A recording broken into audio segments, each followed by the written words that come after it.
Så blev det bagdystid, Pernille. Ja, jeg hedder Pernille, og jeg bor i Sorø, og jeg er 61 år, og jeg er gift med Henrik. Og vi har 2 børn, Magnus på 28 og Mathilde på snart 25. Og så har vi 2 bomuldshunde, som jeg udstiller. Conrad og Axel, de er opkaldt efter de legendariske allerførste tv-kokke.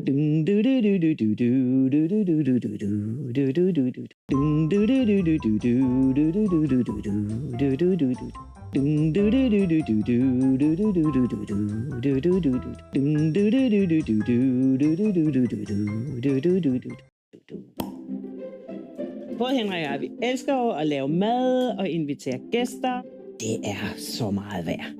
Det er meget mere værd end alt muligt andet. Vi har meget stor glæde med at åbne vores hjem for vores gode venner. Og heldigvis elsker de at komme her. Ja. Rigtig god koncert. Jeg går også til kor i champagnekoret, og jeg elsker det.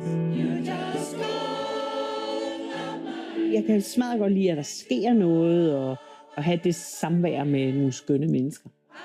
Og kan lægge sig på hovedpuden om aftenen og sige, hold da op, en dejlig dag, og hvor har jeg bare fået meget med i dag. Sådan har jeg det godt. Yeah! Der er 30 minutter tilbage nu. Er det fedt? Mega du nyder fedt. det allerede? Ja, jeg elsker det. Og føler du dig stresset over, at det er jo trods alt et nyt køkken, ikke? Nej, jeg synes ikke, jeg overhovedet er stresset. Prøv at se, hvor rolig jeg er. Men du ser helt rolig ud. Hvis jeg stresser, så går det helt galt. Pernille skal lave en mørkegrøn kage. Kagen skal have hvide browniebunde af hvid chokolade, lime og kokos, og imellem dem en smørcreme med lime. Jeg er lynhurtig. Det er nu, du skal tro på det. Så tror jeg har jo ikke mere chokolade af det der, så må jeg bare lave sådan en lavkagebund. Kan arbejde sammen, så kan vi udnytte hinandens kompetencer på bedste vis. Altså, Sean laver det meste, at jeg kommenterer. Nu bliver de mega flotte. Godt at høre. Ja, det er også det vigtigste. Altså kanterne på enden, så de kan stå op. Nu er jeg ikke sådan den store keramiker, ligesom Emil han er, men nu prøver jeg. Man er nok lidt rundt oven i hjernen, selvom man prøver at bevare roen, ikke også? I dag, der husker jeg melet.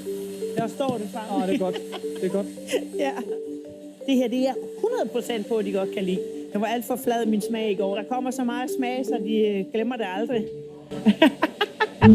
Ja, Pernille håber.